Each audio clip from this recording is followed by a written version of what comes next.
வணக்கம்.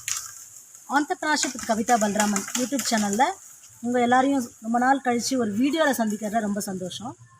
இன்றைக்கு நம்ம பார்க்க போகிற தகவல் என்னென்னா, ஒரு ஷார்ட்ஸ் பண்ணியிருந்தேன் 4 key aspects of entrepreneurial skills பற்றி. அதாவது 4 முக்கியமான தொழில் முனைவோர்களுக்கு தேவையான திறன்களை பற்றி ஒரு ஷார்ட்ஸ் போட்டிருந்தேன்.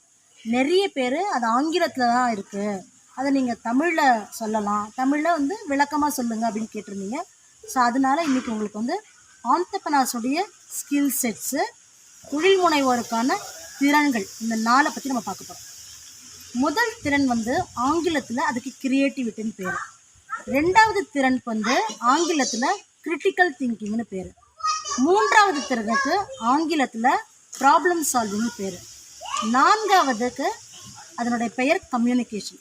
எதுக்காக ஆங்கிலத்தில் சொல்கிறேன்னா, பொதுவாக இன்றைக்கி ஆண்டர்ப்ரனர்ஷிப்பில் தொழில் முனைவில் ஆங்கிலத்தை தான் பயன்படுத்துகிறாங்க. ஸோ அதனால் நீங்கள் அதை முதல்ல தெரிஞ்சுக்கணும்.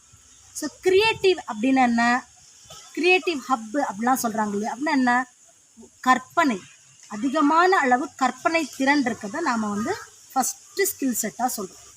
ரெண்டாவது பார்த்திங்கன்னா கிரிட்டிக்கல் திங்கிங் அப்படின்னா என்னது, மாறுபட்ட கோணத்தில் சிந்திப்பது, அதாவது வேறுபட்ட நோக்கத்தில் பார்க்கறது, மாறுபட்ட கோணத்தில் பார்வையிடுதல். இதுதான் நம்ம ரெண்டாவது முக்கியமான ஒரு திறனாக பார்ப்போம்.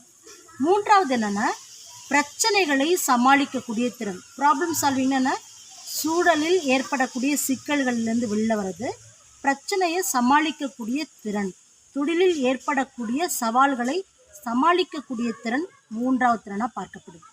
நான்காவது பார்த்திங்கன்னா கம்யூனிகேஷன். கம்யூனிகேஷன்னா அதை நம்ம சொல்லவே வேண்டாம், இன்றைக்கி எல்லாருக்குமே தமிழ் டிரான்ஸ்லேஷனே தேவையில்ல, அந்தளவுக்கு எல்லாருக்குமே தெரியும்.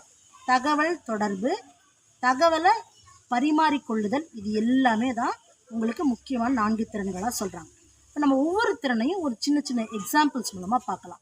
முதல் திறன் என்ன, கிரியேட்டிவ், கற்பனை திறன் சொல்கிறாங்க.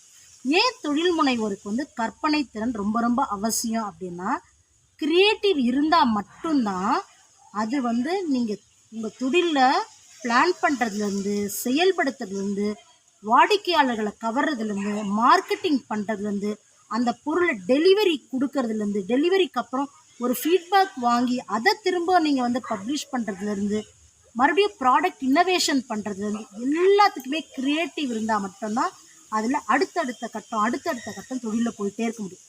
இந்த தொழில் என்னவா வேணா இருக்கலாம், வெறும் ப்ரொடக்ஷனாக இருக்கலாம், அதாவது ஹேண்டிகிராஃப்ட்ஸாக இருக்கலாம், எதுவுமே இல்லை, வெறும் ஒரு மாவு தயாரிக்கிறதா இருந்தால் கூட அந்த மாவு தயாரிக்கக்கூடிய தொழிலில் அவங்களுக்கு ஒரு க்ரியேட்டிவிட்டி இருந்துன்னா மட்டும்தான் அந்த மாவில் பல வகையான மாவுக்கள் கொண்டு சேர்க்க முடியும். இதுவே இந்த மாதிரி உணவுப் பொருட்கள்லாம் எதுவுமே கிடையாதுங்க. அவங்க ஒரு டையிங் பண்ணக்கூடியவர்களாக இருந்தாலும் கூட ஒரு ஸ்டாண்டர்டாக செய்யக்கூடிய மோல்ட்ஸ்க்கு பதிலாக இன்னும் நிறைய க்ரியேட்டிவ் விஷயம் இருந்ததுன்னா மட்டும்தான், ஓகே நம்ம மேனுஃபேக்சரிங்கில் தான் டை பண்ணணும் அவசியம் இல்லை, நம்மளால் அந்த மோல்ட் அண்ட் டையை வேறு பிஸ்னஸ்க்கோ பண்ண முடியுங்கிற ஒரு க்ரியேட்டிவ் யாருக்கு வரும், யாருக்கு கற்பனை திறன் அதிகமாக இருக்கும். ஸோ தொழில் முனைவர்களுக்கு வேண்டிய முக்கியமான திறன் என்ன, கற்பனை திறன். ஓகேங்களா. ரெண்டாவது critical thinking. What is critical thinking, மாறுபட்ட கோணத்தில் வித்தியாசமாக நம்ம சிந்திக்கிறது அப்படின்னா என்ன. இப்போ ஒரு சின்னதாக என்ன சொல்கிறது, ஒரு ஒரு ஒரு பாக்ஸை காட்டுவோம். ஒரு பாக்ஸை காட்டினோன்னே இது என்னன்னு கேட்டால் எல்லாரும் பாக்ஸுன்னு சொல்லிடுறாங்கன்னா, ஆண்டர்ப்ரனர்ஸ் யார் கிரிட்டிக்கல் திங்கிங்கில் இருக்காங்களோ அவங்களுக்கு அந்த பாக்ஸாகவே தெரியாது. அது அவங்களுக்கு ஒரு ஃப்ரேமாக இருக்கும், அதுக்குள்ளே ஒரு ஃபோட்டோ இருக்கும், அதுக்குள்ளே எப்படி அவங்களோட ப்ராடக்ட்ஸை அரேஞ்ச் பண்ணி வைக்கிறதுன்னு தெரியும். ஓகே இது எவ்வளோ கெப்பாசிட்டி உள்ளதாக இருக்கும். ஸோ இந்த மாதிரி அவங்க பார்க்கும் பொழுதே அந்த கிரிட்டிக்கல் திங்கிங் அப்படிங்கிறது எப்படின்னா, ஒரு எண்ணம் வரக்கூடிய இடத்துல அவங்களுக்கு என்ன சொல்கிறது, ஆயிரக்கணக்கான எண்ணங்கள் உள்ளே வெளியில் போகும். அதிலிருந்து எந்த மாறுபட்ட கோணத்தில் திங்க் பண்ணது கரெக்டாக இருக்குமோ அதை அவங்க மூன்றாவது ரொம்ப ஈஸிங்க, ப்ராப்ளம் சால்விங் ஸ்கில்ஸ். அதாவது தொழிலில் ஏற்படக்கூடிய சவால்கள், பிரச்சனைகளை சமாளிக்கக்கூடிய திறன் யாருக்கு இருக்குதோ அவங்க தான் வெற்றியாளர்கள். பிரச்சனைகளை பார்த்து ஓடிடுறவங்களும், இந்த பிரச்சனை இப்போதைக்கு கிடப்பில் போட்டலாம், அதை நாம் அப்புறம் பார்க்கலாம் அப்படின்னு நினச்சாலே அவங்களால அந்த பிரச்சனையை சால்வ் பண்ணவே முடியாது. சின்ன பிரச்சனை கொஞ்சம் கொஞ்சமாக பெருசாகி அந்த பிஸ்னஸ்க்கே முழுகிற அளவுக்கு அது பெரிய பிரச்சனையாக நின்றுடும். நாலாவது முக்கியமான திறன் தொழில் முனைவோர்கள் கட்டாயம் கையில் வச்சுக்க வேண்டியது பார்த்திங்கன்னா கம்யூனிகேஷன். தகவல் தொழில்நுட்பம், தகவல் பரிமாற்றம், உங்களையும் உங்களோட ப்ராடக்டையும் உங்களோட பிராண்டையும் நீங்கள் எப்படி வந்து வெளிக்காட்டுறீங்கன்றது ரொம்ப ரொம்ப முக்கியமான திறன்.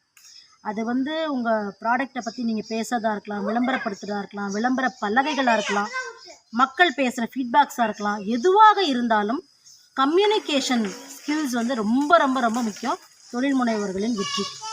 ஸோ அதனால் இந்த 4 திறன்களில் நாம் எதுலையாச்சும் ஒன்றுத்தில் கொஞ்சம் லேக்காக இருக்கும், கொஞ்சம் நம்ம குறைவாக இருக்கும்னா அதை தொடர்ந்து நீங்கள் என்ன பண்ணணும், அதை வளர்த்துக்கிறதுக்கு முன்னேறி செல்கிறதுக்கு நீங்கள் வந்து ஒர்க் அவுட் பண்ணிகிட்டே இருக்கணும். அப்படி பண்ணிகிட்டே இருக்கும் பொழுது இந்த 4 ஸ்கில் செட்ஸோட மிகச்சிறந்த வெற்றியான தொழில் முனைவர்களாக உங்களால் வர முடியும். மீண்டும் நம்ம அடுத்த வீடியோவில் சந்திக்கலாம்.